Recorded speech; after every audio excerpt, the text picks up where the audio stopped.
Greetings, queens and kings. If you stopping by, welcome back to my channel, family.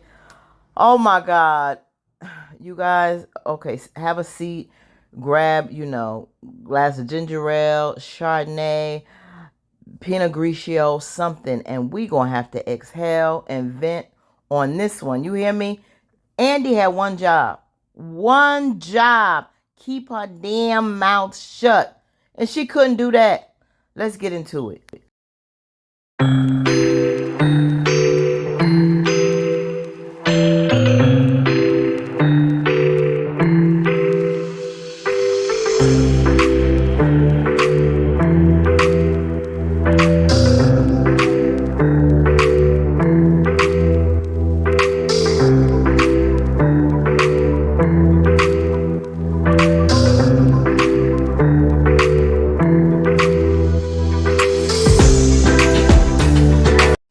Now here you have Sleepy slash Dopey coming out of his comatose wild fiasco that he has no idea went down. One of your biggest mistakes was being unprofessional and drinking like that with your assistant. That was your biggest mistake, Jordan, and it's going to cost you your political career. Yeah, Dopey, get on up and find out what's happened to you soon. Now, here we have Gargamel, Mr. Evil Gary himself, sitting up here with the photos that this assistant slash decoy did of Jordan. He got him with this man in between his legs, all these prostitute women all around him. Gary is absolutely loving it. He hit the jackpot. This man done set up a bug in the apartment. He already got these photos that will absolutely, once it hits the internet, hit the news, wherever Gary about to put these out, it is going to mess this man up and blow not only his Jordan's mind but Andi. Now she comes over by the house to check on him like the good little girlfriend that she is before she goes to work. And this is why she's messing up on her cases, because she too bad following behind this grown behind man and what's going on with him and his sisters. But that's neither here nor there now. So she sees that he has this bad hangover. She wants to get him together because he got to go into work. You know, this man has a serious political career, and to be this far off, she wants to try to, help him out. And she's feeling a little guilty because she knows, it's all about his sister, that he's stressing and drinking so much. So she want to get him back on his feet and back together, so he can be more professional, because right now he's totally out of it. He can't remember anything that went on. Now, here goes Maurice at the office, him and Sabrina, and she's asking him about Grayson, and he's basically letting her know, he may have messed up with Grayson. He's not really used to, you know, being this, lady, so to speak. He's used to slam bam, thank you, ma'am, and not having serious relationships. And Grayson wants something with substance. So this is something that he realizes he has to get adjusted to. Now, here you go with Rich coming in trying to apologize, bringing her a nice little smoothie, from his restaurant, letting her know, he apologized for how things went down, and, accusatory, he was asking about the birth control and whatnot. And she was like, standing her ground. And I like this season how Sabrina's getting her strength back, because one thing, we as women we tend to do sometimes is we lose ourselves, we forget, and toss away the things we want in our lives for a man to make that man happy. And right now, her and Rich aren't on the same playing field. You can't force a man who doesn't want children. Like I said last season, let that go. If this is something that he doesn't want, don't force it. And she let him know, she's taking the IVF. This is what she's gonna do. She's trying to have a child. If he don't want that in her life, then so be it. We not gonna have sex anymore. And I'm so happy because I said that last week. Stop having sex with him. Like don't get intimate. I don't. You shouldn't want him to feel guilty. He shouldn't have to feel like he's forced into anything, or thinking that she's gonna set him up, because she even mentioned it. You think, like, as if I'm trying to pin something on you and purposely try to get pregnant, and that's not the case. And Maurice was all in the business. He even turned away some customers. Now, here we go with our girl Fatima. She done caught Miss Marie and Hayden coming in the same car. And she is like, what the hell is going on here? And Miss Marie is just floating. You hear me? Hayden think he got it in the bag. They done had this wild night. I can't believe it. I still think it's a setup, but Miss Marie gonna get hers. So of course Fatima is coming, and she gonna Miss Marie done skipped in the building, feeling good, and Fatima confronted him about what's going down. And she knows, you are a scumbucket and you're going to do whatever you have to do in this case to win what is going on. And he basically said she had car trouble. Like her person wasn't available and she called me to give her a ride. She know that's a bunch of BS. And he was like, just face it, Fatima. You want the D back. She was like, no pencil D. I don't want that pencil. I'm like, Fatima, you always going on about hating a little thing between his pants, but Miss Marie she's skipping to work, but practically floating. So evidently that D was good enough for old Miss Marie. I don't know, but that's another story for another time. Now Fatima gets in the office, and she jumping on the horn, saying, "Girl, you do not believe this. Hayden came to work with Miss Marie. Yeah, girl, they came together. So you need to get your ass up in this office right away because something smelling fishy in Denmark." She is like, what? She was like, he would do anything, that little snake. I can't believe it. Is he really getting down? And Miss Marie draws like this over a case so he can win a case? Yeah, girl. So get your tail up in here and let's handle this because I don't trust it. So Danny is back at the airport.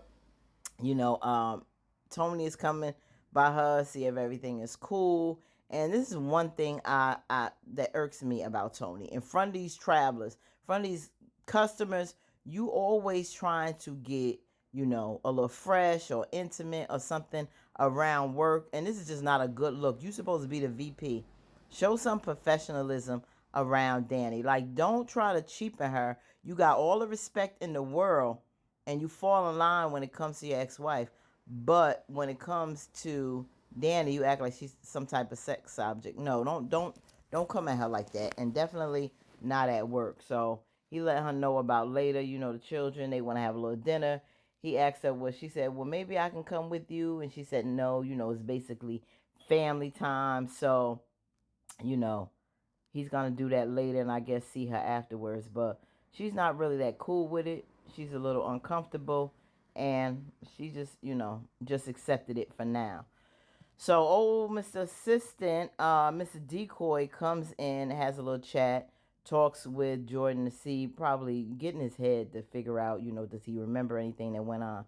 And no, he only remembers a conversation about Andi being a great girlfriend. But anything after that, he says he does not remember. So that's good. He's happy with that. So now Pam is at the salon, and we have, her little friend, Mr. Delivery Guy, coming over to check on her, see how she's doing. She basically just sharing information on the business. Now, I don't know how much, Pam is really liking this guy. He seems to be cool. She following through on the advice he gave her. He seems to be real chill. I don't know how many deliveries in a day for a guy to be delivering every single day. They don't got that many products coming in. So I guess now he at the point where he just be stopping by just to see her. Because I'm like, ain't that much delivering in the world. So now our boy Zach is coming by to check on Karen, and I'm like, look at old snazzy, silky Zach. So, first of all, put in the comments if y'all think Zach was doing a little too much. How's the baby? All his general questions. I'm like, you could have asked her how she doing on the phone, bro. You know, she acting like none of that is phasing her. She's going about her work. But then I see that, he wanted to let her know that him and Aaron are getting along for the sake of the baby.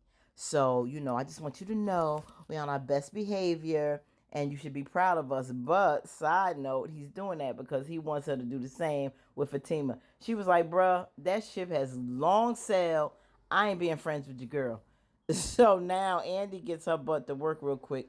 And Fatima like, you better come on because Miss Marie is there. And in she goes. And she is just like, how you doing? You finally made it to work. And I'm like, you got to stop that, and you got to be ahead of the game. You cannot be coming in after Hayden when you were supposed to be the main attorney on this case. So she's basically letting them know that, there's some information she found out on her husband, but it's not really phasing her right now. And if you can see them two all in each other's face, and look at Hayden grinning, and Miss Marie, that looking like that's her boo thing, and then he checking out her behind from the back. That is making them so pissed. But Fatima just want to smack him, I'm sure. Andi like, what's going on? He was like, well, if you bring it behind to work early, you know what's going on. So he basically like deuces because he think he has it in the bag. You hear me? And she, Fatima, like, this is giving me. She mentioned boomerang. I cracked up. This is giving me Marcus, darling. You and Miss whatever Eartha Kitt, he said, and Eddie Murphy, and I was like, oh my god, that is boomerang Marcus, darling. It sure is. So Maurice comes home. He said, "Oh, it's a nice clean house," and evidently it was clean before you left, boo, because Grayson is gone. He evidently cleaned all his stuff out. Maurice is calling him, and he is not answering. Maurice is freaking out. So now Tony gets to the restaurant, talks to Danny about make sure she stay awake because I guess he gonna hit her up later. And old girl, look how she's checking him out. She's so happy that he came. Put in the comments what you think about this woman. Do you think she wants Tony back? And this is about to be a problem. I see a problem waiting to happen for Danny. Number one, she's disrespecting her, calling her Fanny. So she don't got no respect for Danny. She don't take the relationship serious. The children even asked for her for dinner, and she's like, "Oh no, um, she's not coming. This is for family only." She said, "Well, Danny is my girl, and I appreciated him saying that. She's my lady, so yes, she is family." But she's like, "Well, I just want us together, and I want us to be in bed with the children in between us like old times." I'm like, whoa, whoa, whoa, wait a minute. First of all, these are some grown behind children. They are too big to be in between y'all and anybody's bed. Tony doesn't even need to be in bed with you. And y'all behinds all need to be on a couch watching a movie somewhere, if that's the case. Not piled up in some bed. Is she for real? So I'm like looking at her because I know she knows how much Tony loves them children, would do anything for them. So she's gonna manipulate these children to get her claws back into Tony. Watch. Now, Andy's sipping on her wine, getting dinner ready. Sabrina calls and checks like, "Oh, you cooking?" She's like, "Yes, I'm all domesticated for my man." So she was like, "Okay," because she knows a lot is on him with the whole situation, not just with the campaign, but stressing over Penelope. So she was like, "Let me get over here back to these pots for they burn," and so that chat was over. So now, of course, Maurice goes to his counselor slash friend at the club to let him know about the situation with Grayson. That he probably messed up, and Grayson's gone, cleared everything out, and he was like, "Listen, you done mess with him. I'm about to see if he wants some of this vanilla because you evidently, my brother, did not do him right." So after a while, they peek across across the club, and oh boy told Maurice, "Wait a minute, ain't that Grayson?" And he went over there and said, "Hell, you here with Celia Cruz?" I died. I hollered when he said that. He said, "Okay, you want to be over here bitty bitty bum bum with this bitch?" And I was like, "Maurice, you are sick. You are crazy." He said, "This is my co-worker. It's not even like that. But please remember, you the one that needed your space. You didn't want me around, so I gave you the space that you wanted." And he like, "Yeah, well, you left something at my apartment, this pencil, some pencil or pen or something. I'm going to pack it up and ship it to you."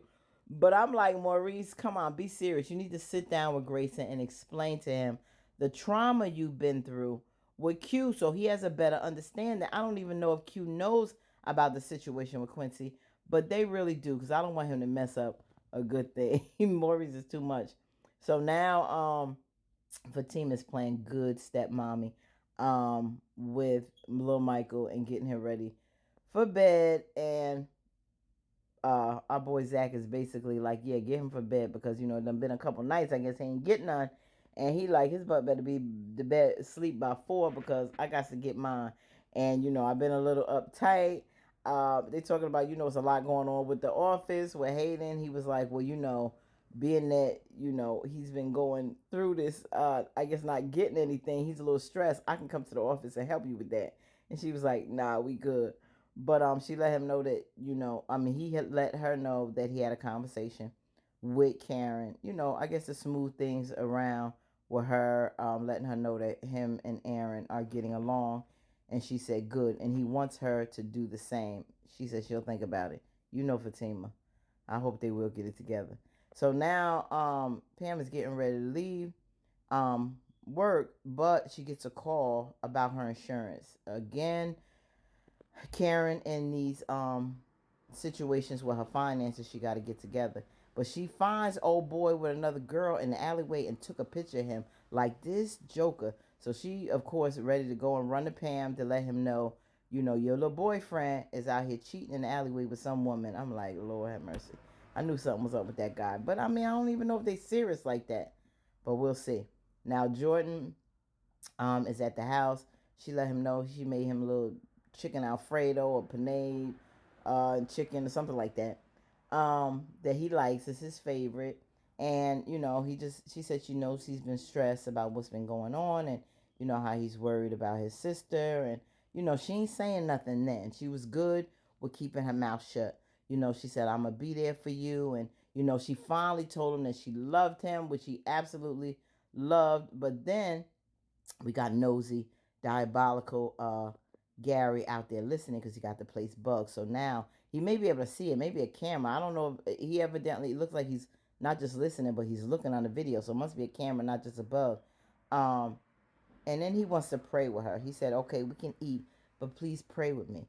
And I thought this was a very tender moment. I think all couples really do need to pray when it comes to problems. I think that's how it makes the relationship stronger. But that's where the problem went in. She got a weak spot with him praying, and she went and told about Penelope that she's okay. She's in witness protection. I'm working with the feds to bring him down. I'm like, Andi. Oh my God. I mean, okay, I already called sleepy and dopey, but this is like, oh God, this dummy right here had to open up her mouth. Now Gary hears everything. So now back at the apartment, you have Tony. And this man, I don't believe it. Put in the comments if you think he just got there, or is he was sleeping on the couch all night. I don't believe it, because he wouldn't have been on the couch. He would have been in the bed with her. So he acting like he getting ready for work. All of a sudden, she was tired in there because he knows she be smoking and probably was knocked out. He just got there and trying to play it off, and she knew, something just not right.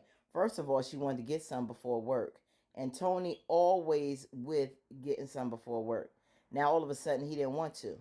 No, I got to get to work, beat the traffic or whatever. She lighting another one up to calm her nerves, because in the back of her mind, we not crazy. We know when we can sense when something isn't right. And he gave her the infamous forehead kiss. So right then and there that spells guilt. Danny, whatever's in your gut, listen to it and keep an eye open for ex-wife, because she's nothing but trouble. Now, Andy's at the office, um, in the parking lot, drops her keys or whatever, gets up, turns around, and here goes this snake talking about, I like you in that suit. How you doing? And showed her the pictures of Jordan and these women. And she's like, that has to be Photoshop. And he's like, you know me better than that. This ain't no Photoshop. But listen, here's the deal. I know good and well he know about the whole Fed thing. He told her about the apartment that's bugged. I have all this information against you. I'm working with the cartel. They not gonna like when I tell them, about Jordan, and messing with their money or using cartel money or what have you. All of these plans he have to try to get Andy back. She's like, what do you want? And he's like, you. I want you to make me the most miserable man in the world. This fool had a box with a ring. He told her all the things that he's going to do against Jordan, basically ruin him. I know you working with the feds to try to do stuff to me. So it's basically he wants to mess up both of their lives. And she got this old dumb, scary look on her face. If you'd have shut your damn mouth, Andy, okay, with the one job you had to do, you wouldn't be in this situation. I'm almost not, don't even feel bad for Andi because to be an intelligent attorney, so we think, she acts like the dumbest, ditziest person on the planet. I cannot deal with Andi. For like the past 2 seasons, she has really been pissing me off. Like, out of the one who's supposed to be the smartest out of the group, she tends to be the dumbest. Now, yet again, another problem Fatima has to get her out of. When will she learn? Family, what do you think is about to go down with Jordan and now the Fed case she done blew wide open. And now she's crying to Fatima about Gary trying to make her life miserable. What do you think is about to go down with this? It's about to get crazy. What do you think about Sister Soldier and Tony and Danny and that whole situation? Woo, these people are working my nerves. Put in the comments what you think so we can chat on this week's episode. Until next time, family, remember, stay authentically you. You are absolutely amazing. So live the life you deserve. We only get one. Peace.